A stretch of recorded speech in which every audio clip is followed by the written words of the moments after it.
So hey guys, welcome back to my channel. तो कैसे मैं तो बहुत बढ़िया हूँ। आज मैं आया हूँ अपना नेक्सॉन का रिव्यू करने के लिए, क्योंकि ये टोटल चल चुका है 5000 किलोमीटर। ठीक है, तो मैं सोचा था कि जब 5000 किलोमीटर गाड़ी रनिंग हो जाएगा तो इसका ओनरशिप रिव्यू डालूंगा कि 5000 किलोमीटर के बाद क्या इसका सीन रहता है भाई।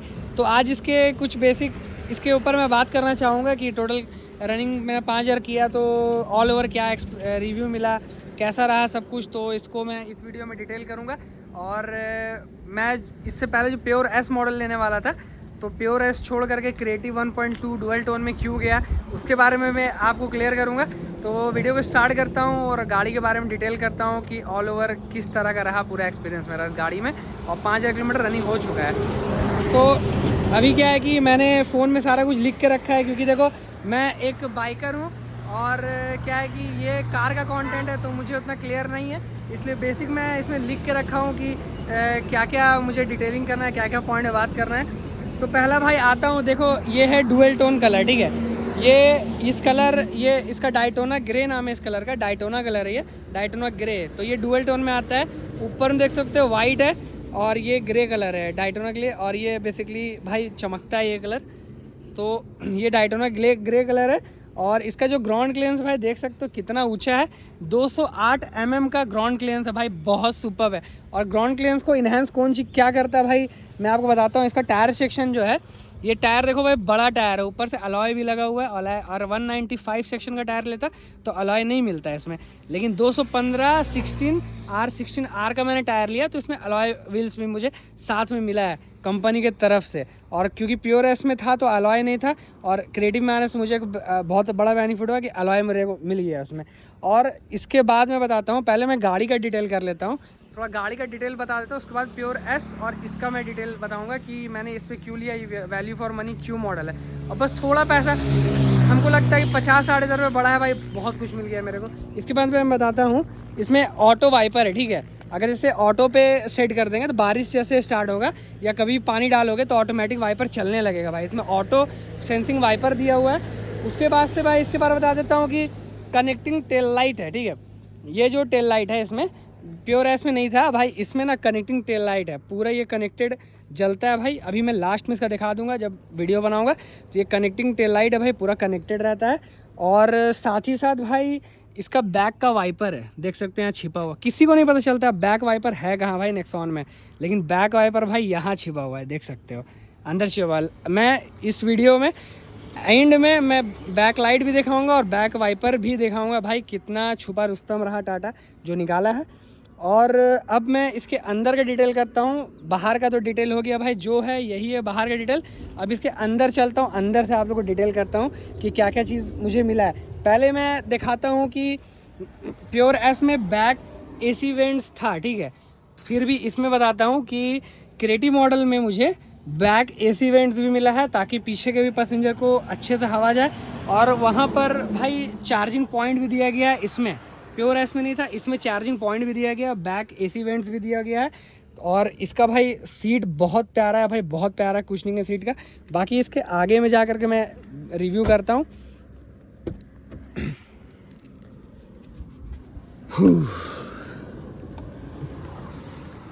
सो गाइज, पहले मैं आपको दिखाता हूँ इसका MID। ठीक है, इसमें MID जो है ना प्योर एस से अपग्रेडेड मिला है हमें। ठीक है, MID जो है वो बहुत अपग्रेडेड मिला है प्योर एस से। ये प्योर एस में ऐसा MID नहीं था भाई, वाइपर चल गया यार, चलो कोई बात नहीं। तो fuel range down, no problem. तो भाई ये MID है, इसमें बहुत अपग्रेडेबल MID मिल गया।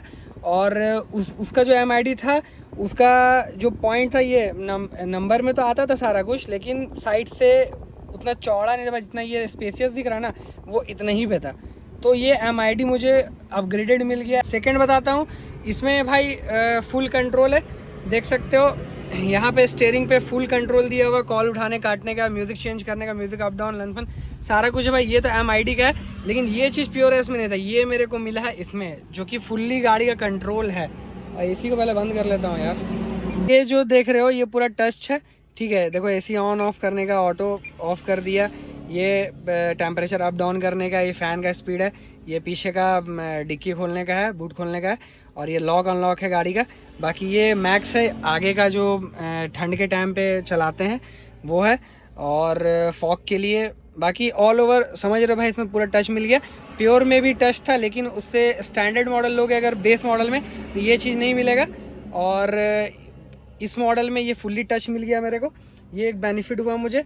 और ये जो इसका जो कार प्ले जो है वो वायर्ड है, वायरलेस नहीं है भाई, वायर्ड है, ठीक है। एंड्रॉयड एप्पल वायर्ड है। इसके ऊपर अगर बढ़ोगे, क्रिएटिव का टॉप मॉडल पे जाओगे तो वायरलेस मिल जाएगा, और फेयरलेस का तो बात ही अलग है। और जब क्रिएटिव का आप टॉप मॉडल पे जाओगे तो ये बड़ा डिस्प्ले मिल जाएगा, 9 इंच समथिंग का है डिस्प्ले। ये 7 इंच का है, वो 9 इंच का रहेगा डिस्प्ले में। जब आइएगा तो पुश बटन आपको मिल जाएगा, और उसके नीचे में जिसमें भी रहिएगा उसमें चाबी से स्टार्ट होता है भाई, क्योंकि प्योर एस में पुश बटन नहीं था। उसके बाद से मैं जाता हूँ, मैं ऑटोमेटिक क्लाइमेट कंट्रोल है भाई, ये देख रहे हो ऑटो का ऑप्शन। ये ऑटो का ऑप्शन इस क्रिएटिव के नीचे में कहीं नहीं मिलेगा, ये क्रिएटिव से आपको मिलेगा ऑटोमेटिक क्लाइमेट कंट्रोल। उसके बाद आपको दिखाता हूँ, देख सकते हो सीट, और ये इसको नहीं, हाँ ये सीट अप हो रहा है, देख रहा हूँ मैं, उठ रहा हूँ, और इसको करूँगा तो सीट डाउन होगा, ठीक है, इससे सीट डाउन होगा। अच्छा ये बैक के लिए, ठीक है, ये सीट अप एंड डाउन के लिए भाई, ये सीट है अप डाउन के लिए। मुझे ये बेनिफिट हो गया प्योर ना लेके मुझे ये बेनिफिट हो गया। उसके बाद भाई 8 एयर बैग है, बताता हूँ। 1 एयर बैग, 2 एयर बैग, और पीछे देखो वहाँ 3 एयर बैग, ठीक है, 3 एयर बैग हो गया। और एक यहाँ पर देख सकते हो, यहाँ 4 एयर बैग, ठीक है। और यहाँ देखो 5 एयर बैग, और ये 6वां एयर बैग, 7वां एयर बैग, और भाई वहाँ देख सकते हो वो 8वां एयर बैग दिखता होगा। तो इसमें भाई 8 एयर बैग है, डुअल टोन इंटीरियर है, वहाँ भी देख सकते हैं डुअल टोन इंटीरियर है। ये देखो सॉफ्ट टच है भाई, लेदर कुशनिंग है, सॉफ्ट टच है, और डुअल टोन है। तो ये बहुत जल्दी गंदा आता है, इसको बहुत मेंटेन करना पड़ता है भाई। और ये देख सकते हो पूरा गाड़ी, ये देख रहे हो डुअल टोन है, ठीक है, क्योंकि गाड़ी डुअल टोन है तो जाहिर सी बात है डुअल टोन इंटीरियर भी रहेगा इसमें, और सॉफ्ट टच है, अच्छा कुशनिंग है इसमें। और भाई यहाँ पे 3 मोड्स देता है कंट्रोल, सिटी, इको, स्पोर्ट। देखो भाई वहाँ पे दिख रहा है सिटी पे हूँ मैं, और यहाँ से मैं इसको घुमा दूंगा, स्पोर्ट ड्राइव मोड एक्टिवेटेड। और उसके बाद भाई यहाँ इसको अगर एक बार और घुमा दूंगा, इकोनॉमी ड्राइव मोड एक्टिवेटेड। और भाई सिटी ड्राइव मोड एक्टिवेटेड। तो भाई यहाँ पे 3 मोड्स दिया हुआ है जो बहुत प्यारा है। और कभी भी जैसे मैं गाड़ी चलाता हूँ और किसी को ओवरटेक करना है, और मैं इको पे रहता हूँ, ठीक है, और इको, सिटी और स्पोर्ट्स का भी मैं अभी डिटेल करूँगा आपको बाहर निकल के। तो जैसे कि मैं इको मोड पे चलता हूँ रास्ते में, और इको मोड पे अगर मान ली मुझे ओवरटेक करना है और आगे से कोई गाड़ी आ रहा है, सिंगल लेन पे हो या फिर डबल मतलब 4 लेन पे भी हूँ, तो जल्दी ओवरटेक करना है तो यहाँ पे हाथ जाता है, स्पोर्ट्स में लगाता हूँ, और सेम एक्सेलेरेशन पे ही गाड़ी इतना स्पीड खींचता है कि इसको धड़ाक से ओवरटेक कर लेता हूँ, ठीक है। तो इसका बहुत बड़ा बेनिफिट है, लेकिन इसको हर वक्त मैं नहीं यूज़ करता हूँ, क्योंकि स्पोर्ट्स मोड पे तीसरा ही मोड पे 120 का स्पीड पकड़ लेता है, बहुत पिकअप है भाई, ठीक है। तो उतना पिकअप पे मेरे को चलना नहीं होता है, क्योंकि माइलेज भी निकालना पड़ता है। अभी मैं पूरा टाउन में फंस करके आ रहा हूँ, और ये मेरे पहले का रनिंग है, फिर भी 1600 कर रहा है, लेकिन यही ये टाउन पूरा टाउन वाउन सब का मिला के रनिंग है, तब 1600 कर रहा है। बाकी अगर सिर्फ हाईवे पे चलूँगा तो ये तुमको ना 20 दिखेगा, 20 से 22 दिखेगा भाई, मतलब 22 छोड़ो भाई, 20 तो तुमको देगा ही देगा, एकदम इजीली 20 देगा तुमको। लेकिन इको पे चलना होगा और हाफ पैडल लेके चलना होगा, पैडल भी ज़्यादा पुश नहीं करना होगा, ठीक है। और सिटी पे भी 16, 17, 18 हाईवे, 16, 17 हाईवे पे निकाल देता है। स्पोर्ट्स में छोड़ो भाई 11, 12 का देगा, चाहे स्पोर्ट्स में किसी पे भी चलो, ठीक है। गाइस इसमें एक चीज़ मैं दिखाना भूल गया था, इसमें ना TPMS भी है, टायर प्रेशर मॉनिटर। तो मैं दिखाता हूँ यहाँ से, जैसे कि ये मैं गया, जूम करता हूँ, ये ट्रिप भी, इसको बैक किया, ट्रिप में गया, यहाँ पे व्हीकल इन्फॉर्मेशन देखो भाई, TPMS है। और इसके साथ साथ अगर पंचर होता है तो पंचर मॉनिटर भी शो करता है, पंचर होगा तो पंचर का भी शो करेगा। तो TPMS भाई ये चीज़ भी बहुत तगड़ा लगा इस गाड़ी में मुझे, और इस रेंज में क्रेडिट से चालू होता है TPMS। तो सबसे मेन चीज़ भाई, इसमें 4 स्पीकर लगा हुआ है, 2 ट्विटर लगा हुआ है, ठीक है। तो जिसका ना साउंड क्वालिटी जो है ना बहुत इन्हेंस हो जाता है, मतलब साउंड क्वालिटी बहुत तगड़ा हो जाता है। 4 स्पीकर लगा हुआ है, फ्रंट में 2 ट्विटर लगा हुआ है, तो इससे इसका साउंड क्वालिटी पूरा इन्हांस हो जाता है, बहुत तगड़ा बेस निकलता है भाई, सॉन्ग बजता है। तो अभी मैं सॉन्ग सुना सकता था, लेकिन यूट्यूब में एक बहुत गंदा चीज़ है भाई, कॉपीराइट लगने का, तो कॉपीराइट नहीं लगाना चाहता। अब जाइए पीछे से दिखाइएगा तो कनेक्टिंग टेल लाइट, और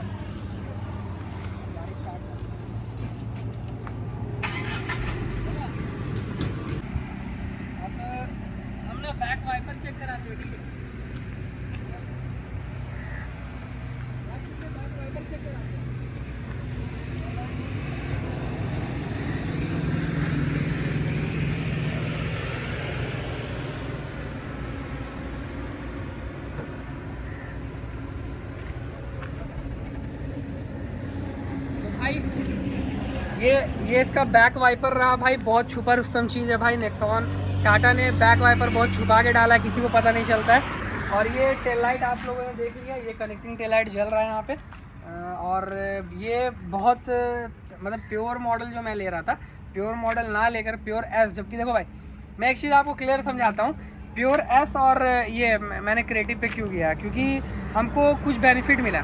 जैसे कि प्योर पहले मतलब प्योर एस में सिर्फ हमको सनरूफ मिल रहा था, सिर्फ सनरूफ मिल रहा था, उसके अलावा कुछ नहीं मिल रहा था। और क्रिएटिव 1.2 डुअल टोन पे आया तो पहला तो डुअल टोन कलर मिल रहा है मिला, उसके बाद कनेक्टिंग लाइट मिला भाई, जो कि बहुत प्यारा चीज़ है। और बैक वाइपर मिल गया मेरे को, और MID अपग्रेडेड मिल गया मेरे को। उसके बाद से ऑटोमेटिक क्लाइमेट कंट्रोल मिल गया, और उसके बाद ऑटोमेटिक रेन सेंसिंग मिल गया भाई। उसके बाद बाकी सारा कुछ टच मिल गया मेरे को। और हाँ 215 सेक्शन का टायर मिला, विथ अलॉय व्हील मिल गया मेरे को। मुझे चार्जिंग सॉकेट मिल गया भाई। सिर्फ एक सनरूफ को छोड़ा तो इतना कुछ मिला भाई, सिर्फ सनरूफ को छोड़ा तो भाई भाड़ में गया। सनरूफ से लोड नहीं है मेरे को इतना सारा फीचर मिल गया, काफ़ी है। और गाइज प्योर मॉडल को छोड़ने के बाद ये क्रिएटिव लेने से क्या बेनिफिट हुआ मैं बताता हूँ। पहली बात, ये गाड़ी का लुक देखो, कहीं से नहीं लगता है कि ये क्रिएटिव मॉडल या फेयरलेस है। क्या है, बहुत लोग बोलते हैं फेयरलेस मॉडल लियो क्या भाई, ठीक है, क्योंकि अलॉय वगैरह लगा हुआ है, पूरा लोडेड है गाड़ी। सिर्फ अंदर का डिस्प्ले छोड़ करके सब कुछ टॉप मॉडल का है, ठीक है। ये देख सकते हो, इसका लुक्स देख सकते हो। ये टॉप मॉडल से कम नहीं है भाई, ये जो लुक है ना टॉप मॉडल से कम नहीं है, क्योंकि टॉप में भी टोटल पूरा यही लुक आता है। क्योंकि देखो इसका लुक इन्हांस करता है सबसे मेन चीज़, इसका बड़ा टायर और इसका अलॉय व्हील, ठीक है, ये मेन इसको लुक इन्हांस कर देता है। और ये जो कलर है भाई, ये कलर जो है, ये कलर से लगता ही नहीं है कि मॉडल क्रिएटिव है। लोग को लगता है फेयरलेस है कुछ तो, क्योंकि खास बात है कि डुअल टोन है। डुअल टोन लोग जानते हैं कि कभी भी डुअल टोन मिलेगा तो वो टॉप मॉडल ही गाड़ी में मिलता है, या फिर ऊपर के मॉडल के गाड़ी में डुअल टोन आता है।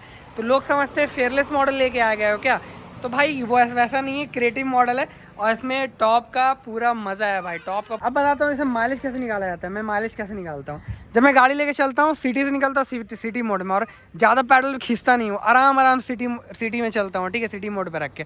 उसके बाद जब मैं 4 लाइन पकड़ता हूँ, इको पे लगा देता हूँ। इको पे ना मैं 50-70-80% में पैर रखता हूँ, पूरा पुश नहीं करता हूँ। माइलेज अपने आप अप होता है। जहाँ रश इलाका आता है मैं सिटी पे लगाता हूँ, रश इलाका से निकलता हूँ इको पे डाल देता हूँ। तो ऐसे करके मेरा माइलेज निकलता है। स्पोर्ट्स लगा देगा भाई तो धज्जिया उड़ जाएगा माइलेज का, तो प्लीज़ स्पोर्ट्स नहीं लगाना, स्पोर्ट्स लगाना जहाँ ज़रूरत पड़े।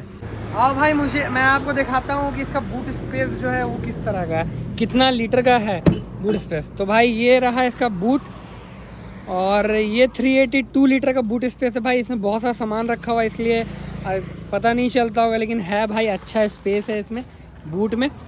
और ये इसका 382 लीटर का बूट स्पेस है। बाकी एक बार मैं इंजन की तरफ भी चलता हूँ भाई, क्योंकि इसमें इंजन नॉइज़ उतना नहीं होता है, क्योंकि 3 सिलेंडर है, पर भी फिर भी इंजन नॉइज़ उतना नहीं होता है। एक बार इसका मैं इंजन की तरफ खोल के दिखाता हूँ, और ताकि बेहतर समझ में आएगा।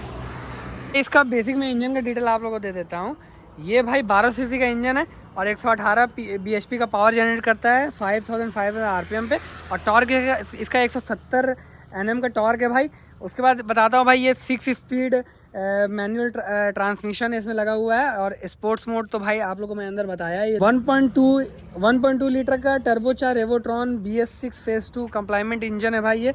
और ये भाई पहले से बहुत अच्छा रिलायबल है भाई। बाकी इसका डीमेरिट पॉइंट जो है, जो मुझे पसंद नहीं है, और कंपनी को कुछ ऐड ऑन करना चाहिए, बाकी सब कुछ में अच्छा लगा भाई।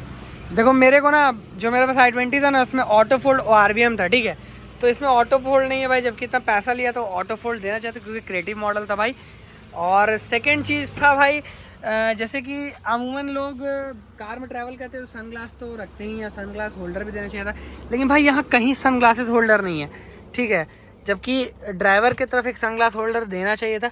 देखो भाई कहीं सनग्लासेस होल्डर नहीं है, और भाई कहीं नहीं है सनग्लास होल्डर, जबकि सनग्लासेस को होल्ड करने के लिए कोई कुछ तो जगह स्पेस देना था भाई टाटा को, ताकि ये तो बहुत सिंपल नॉर्मल सा चीज़ है, जो कि मुझे i20 में आदत सी हो गई थी, 2 चीज़ का, सनग्लास रखने का और ऑटो फोल्ड RVM का। जो 2 चीज़ मुझे इसमें नहीं मिला, बाकी सब कुछ लोडेड है भाई। बात रहा सर्विस का, अभी फर्स्ट सर्विस इसका हुआ था 1000 किलोमीटर पे, और अभी देखो टोटल रनिंग कितना है, देख सकते हो। टोटल रनिंग है 5484 किलोमीटर, मतलब 5500 किलोमीटर होने वाला है। तो टोटल रिव्यू 5500 किलोमीटर होने वाला है, घर पहुँच हो जाएगा। और इसका पहला ही सर्विस हुआ 1000 किलोमीटर पे, जो कि 94 रुपये में हो गया था। अभी सेकंड सर्विस होने वाला है, वो भी हमको लगता है कम ही में होगा। थर्ड सर्विस में इसका चेंज होगा मोबिल। और अभी जो सेकंड सर्विस होता है 8000 किलोमीटर पे होता है, और थर्ड सर्विस का 15000 किलोमीटर पे होता है। तो 3 सर्विस फ्री है, उसके बाद से जो लगता है लेबर कॉस्ट वगैरह टोटल लगेगा। अच्छा, पब्लिक टाटा का सर्विस के लिए बहुत कुछ बोलता है, तो देखो अभी तक मुझे झेलना तो पड़ा नहीं है, लेकिन मैं सर्विस के लिए गया था और अभी मुझे कुछ बड़ा इशू गाड़ी में आया नहीं है, तो मुझे समझ में नहीं है। लेकिन ऑल ओवर जहाँ तक वहाँ शोरूम में लोग थे जिनका बड़ा इशू भी था, वो लोग भी बोले कि भाई इशू तो जल्दी सॉल्व होकर मिल जाता है। देखिए भाई, होता क्या है ना कि बहुत जगह पे ना टाटा का सर्विस, जैसे हर कंपनी, हर कार का कंपनी कहीं पे अच्छा है, कहीं ख़राब है सर्विस वहाँ का। तो कहीं टाटा का सर्विस अच्छा लोग देते हैं, कहीं ख़राब भी होता है, कहीं बहुत अच्छा है। तो हर रहा नेक्सॉन का ऑल ओवर रिव्यू। मेरे से जहाँ भी मिस्टेक हुआ भाई सॉरी, अगर कुछ मिस्टेक हुआ कहीं कुछ बोलने में या डिटेल करने में तो माफ़ करना। और बाकी ये रहा मेरे तरफ से जो कोशिश हो पाया डिटेलिंग का मैंने कर दिया। बाकी हाँ भाई, 5000 किलोमीटर गाड़ी चल चुका है। 5000 किलोमीटर में एक जगह भी मुझे कोई इशू नहीं हुआ है, चाहे माइलेज का हो या फिर कोई भी परफॉर्मेंस हो। 5000 किलोमीटर में ज़रा सा भी कोई लोड नहीं हुआ भाई, कोई फ़र्क नहीं पड़ा। लंबा रनिंग मैंने किया, एक बार में 600 किलोमीटर में रन किया था, लेकिन ज़रा सा भी कोई इशू नहीं आया इस गाड़ी में, कोई इशू नहीं आया। तो 5000 किलोमीटर में भाई बहुत अच्छा ओनरशिप रिव्यू निकला इस गाड़ी का।